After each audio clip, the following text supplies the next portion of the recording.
the first panel of the mural Peoples of the Columbia, and this represents the Vanport floods, which is the largest influx of minorities coming into Portland, changing the social structure from primarily Caucasian to its multi-ethnic population.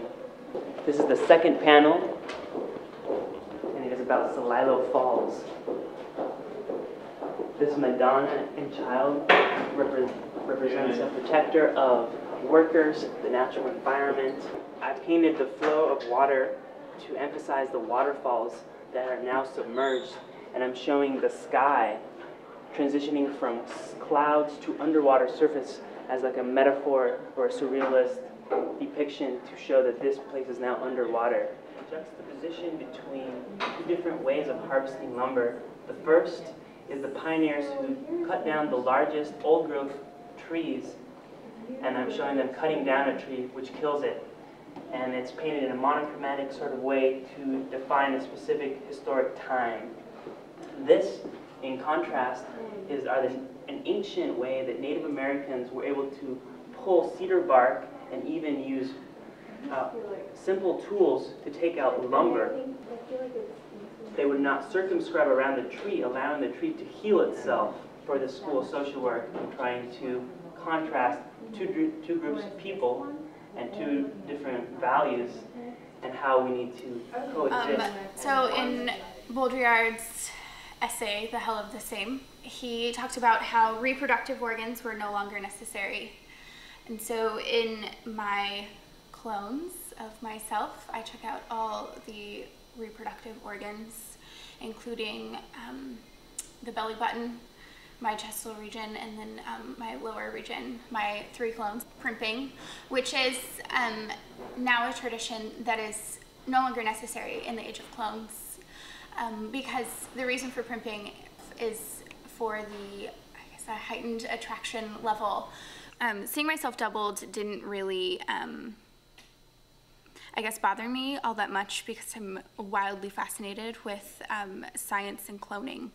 However, the what I call Ode to Walter Benjamin is something that was very freaky because there was, how many are there? 6 of me. My stance is something that I tried to pick very uniform stance, I suppose. But then the stance just becomes awkward with one clone being stacked in front of the other.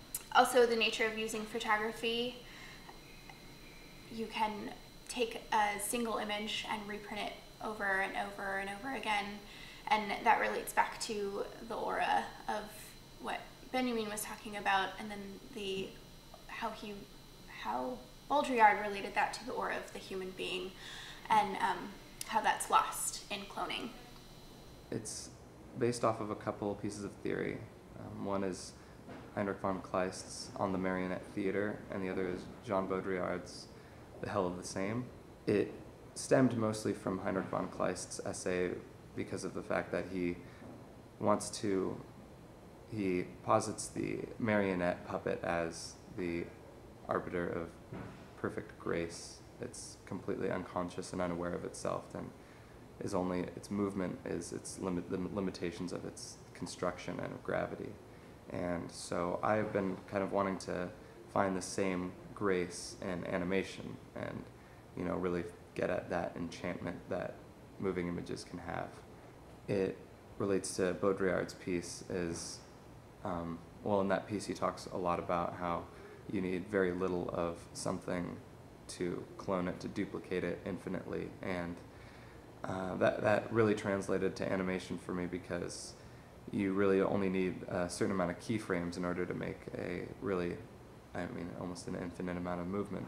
I had my paper puppet walk across the screen in a traditional walk cycle, and as he's walking, the keyframes are left behind of his joints, and so those really are all you need to make another walk cycle. And Baudrillard also talks about how that doubling has serious consequences. There's, a long history of notions of the doppelganger and once there's an original and a double, usually one of those two has to die, and in this case, the double isn't really as visible as the original yet. I mean, all the necessary components are there, and that trace that he leaves behind actually takes on the life of its own, and ends up destroying the original. It's a bit heavy-handed, but that's usually how I approach things in my animations.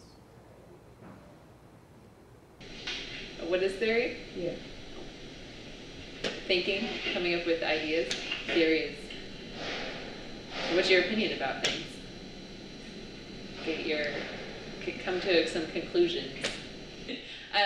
I can't help but think anything I do is theory based.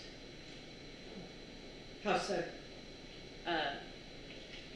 Because you start with an idea? Yeah, because it's all ideas. And I guess because I'm not a craftsperson, I don't consider myself to have a craft. I will learn what skills I need to learn to do to back up what I want. Just like I went and I found the perfect weed for me before I had no idea that I had such an opinion about which one was the perfect one. Well, this piece was a culmination of a semester, half a semester spent exploring the idea of animal trophies in art as death, which sounds a little weird, but there's quite a historical background with that. And throughout my reading, what I started understanding is that really what is the ultimate trophy, and I thought the heart was the ultimate trophy. So it kind of led to this piece, and I started thinking about how the heart really is just the target for everybody. You know, it's the trophy that everybody wants, love, or that validation of love, I guess. A couple semesters ago, you had me read Roland Barthes, and I read, which one was it? One always fails in speaking of what one loves. And so I guess that was kind of a little seed that was planted in my head about this piece. It's real, it makes it what it is. It's just an organ, it's just a thing. It beats, it's a machine, really. For me, theory doesn't dictate my work, but it definitely plants the seeds that kind of grow into ideas for my work. And I think that that is really important. And especially when you're really feeling lost or flailing in your practice, theory is always something you can fall back on and read and kind of center yourself with it again. Inner fire is dialectical in all its properties, a replica, as it were, of this fundamental dialectic of subject and object, so much more so that it only has to flame up to contradict itself. This project was inspired by the psychoanalysis of fire, Bachelard. My primary medium is light, so I wanted to attempt to do that also with light and my relationship with the camera. So that's what this is different ways of looking at light. The way I saw it and the way it influences my work, it allows me to see my work in a new light. So for me, theory's like a lens, different lenses that I can cast over and try to understand what it is exactly that I'm doing. Another piece of theory that influenced this work was Sergei Eisenstein's film theory on the montage and the tension between different images. And so I was looking at textures and rhythms as well as what light is, what light looks like. Find a moment to share with those who are interested and spending 5-10 minutes with my long videos.